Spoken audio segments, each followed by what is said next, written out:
Gak kerasa ya di sini udah mau setahun lebih aja, tapi kenapa gak ada perubahannya? Masih gini-gini aja.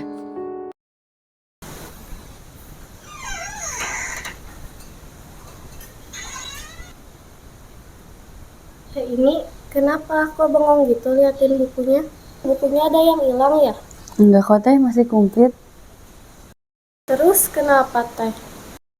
Gini teh, Imi tuh di sini udah hampir mau 2 tahun teh, tapi Imi ngerasa gini-gini aja. Imi ngerasa semua hal yang Imi lakuin itu gak berguna, kayak gitu.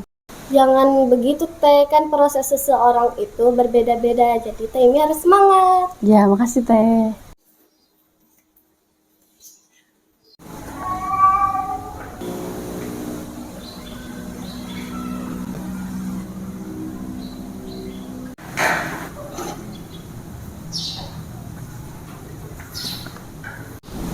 Teh Rina lagi apa? Teh Ismi, ini nih lagi mutalaah kitab. Kenapa ya teh? Semua yang Imi lakuin itu kayak gak berguna, padahal Imi suka murojaah, motong kitab, belajar bersungguh-sungguh. Tapi semua itu tidak ada gunanya teh. Semua orang pasti pernah merasakan hal seperti itu teh, ingin menjadi orang lain karena merasa dirinya itu tidak sempurna. Tapi inget teh, kesempurnaan itu hanya milik Allah, dan kita sebagai seorang hambanya harus bersyukur dan terus berusaha untuk menjadi lebih baik lagi teh. Udah teh ya, makasih ya. Ibu ke ngomong dulu ya.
Teh Ismi kok murung aja?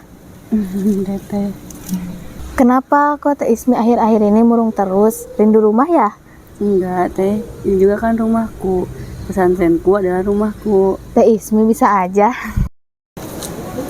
Kapan ya teh ini bisa kayak teteh ini ngerasa perjuangan ini itu gak ada gunanya, sia-sia aja. Jangan terlalu memikirkan hasil teh, nikmati aja proses belajarnya, gimana pahitnya menjadi seorang penuntut ilmu, hingga akhirnya Teh Ismi bisa mengamalkan ilmu. Yang penting adalah tugas kita terus berdoa dan berusaha agar hasilnya bisa lebih maksimal. Kesulitan itu bagian dari hidup teh, tugas kita yang terpenting harus bisa cara mengatasinya. Bagaimana cara mengatasinya? Kalau misalnya Teh Ismi merasa lelah dengan keadaan, istirahat sejenak gak jadi masalah, tapi Teh Ismi harus tetap berjuang agar nanti bisa bangkit lebih kuat. Teh Ismi punya mimpi gak? Punya teh. Nah, jadikan itu sebagai patokan Teh Ismi untuk terus berjuang, karena mau mimpi setinggi apapun bisa dicapai kalau Teh Ismi mau berusaha. Dan satu lagi teh, jangan merasa diri Teh Ismi pengen sempurna, karena kebahagiaan sejati itu terletak pada proses, bukan pada hasil. Bener juga ya, Imi tidak harus jadi sempurna, tapi Imi harus jadi diri Imi sendiri dan berusaha semaksimal mungkin. Makasih ya teteh sudah menginspirasi Imi. Ya, sama-sama.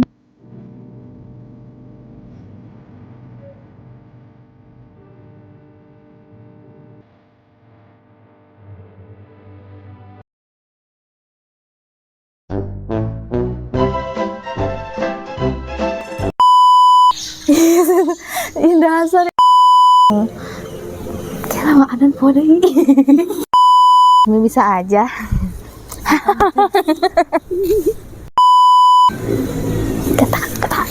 Takbir.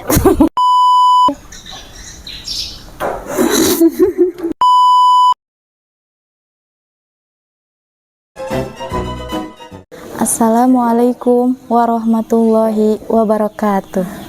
Alhamdulillahirabbil alamin wa bihi nasta'inu ala umuri dunya waddin. Wassalatu wassalamu ala asrofil anbiya'i wal mursalin sayyidina Muhammadin wa ala alihi wa sahbihi ajmain. Amma ba'du. Puji syukur marilah kita panjatkan kepada zat Allah yang maha ghafur. Salawat beserta salam semoga terlimpah curahkan kepada junjunan alam, yakni Habibana wa Nabiyana Maulana Muhammad sallallahu alaihi wasallam. Jadi sahabat Iwan Ahwat semuanya, di dalam cerita tersebut kita bisa mengambil hikmah dan pelajaran bahwa kita jangan mudah putus asa. Di dalam hidup ini kita pasti akan dipertemukan dengan yang namanya ujian dan cobaan. Terkadang seseorang yang tidak sanggup menerima ujian tersebut, mereka akan mudah merasakan putus asa. Tetapi putus asa ini adalah suatu penyakit hati yang harus kita hindari. Dan kita memohon kepada Allah Ta'ala agar kita dihindari dari yang namanya putus asa. Allah Subhanahu wa Ta'ala berfirman dalam ayat Al-Quran surah At-Taubah ayat 40, La tahzan innallaha ma'ana. Janganlah engkau bersedih, sesungguhnya Allah bersama kita. Nah, maka dari itu kita sebagai seorang hambanya harus berusaha berdoa dengan terus giat belajar dan coba lagi ketika kita mengalami suatu kegagalan. Ada satu kisah ketika Rasulullah Shallallahu Alaihi Wasallam bersama dengan Abu Bakar As-Siddiq lari dari kota Mekah menuju Gua Sur. Keduanya lari dari kejaran kaum musyrikin yang ingin membunuh keduanya. Di situ Rasulullah Shallallahu Alaihi Wasallam bersama Abu Bakar As-Siddiq sedang dalam keadaan cemas dan sedih. Lalu Allah Subhanahu Wa Taala menurunkan ayat tersebut kepada Rasulullah Shallallahu Alaihi Wasallam untuk menghibur beliau. Lalu ketika Abu Bakar As-Siddiq sedih, di situ Rasulullah Shallallahu Alaihi Wasallam berkata kepada Abu Bakar As-Siddiq, janganlah engkau bersedih, sesungguhnya Allah bersama kita. Nah, jadi kalimat ini bertujuan untuk menghibur dan mengingatkan hambanya bahwa Allah Subhanahu wa Ta'ala tidak akan membiarkan hambanya seorang diri dan terus berlarut-larut dalam kesedihan. Dan Allah Subhanahu wa Ta'ala tidak akan memberikan ujian kepada hambanya melainkan sesuai dengan kemampuannya. Sejatinya kesedihan dan kepedihan itu hanya bersifat sementara, dan kita sebagai umat Islam yaitu harus bersikap sabar dan ikhlas ketika mendapatkan ujian dan cobaan dari Allah Subhanahu wa Ta'ala. Nah, jadi pesan moral yang dapat diambil bahwa setiap orang pasti pernah merasa putus asa dalam hidupnya. Namun dengan terus berusaha, berdoa, dan mencari dukungan dari orang di sekitar kita, kita akan menemukan kembali kekuatan dan semangat hidup kita. Cukup sekian yang dapat saya sampaikan. Semoga ada manfaatnya, khususnya bagi saya, umumnya untuk sahabat Ikhwan Ahwat semuanya. Unzur makola, walatang unzur makola. Wabillahi taufiq wal hidayah. Wassalamualaikum warahmatullahi wabarakatuh.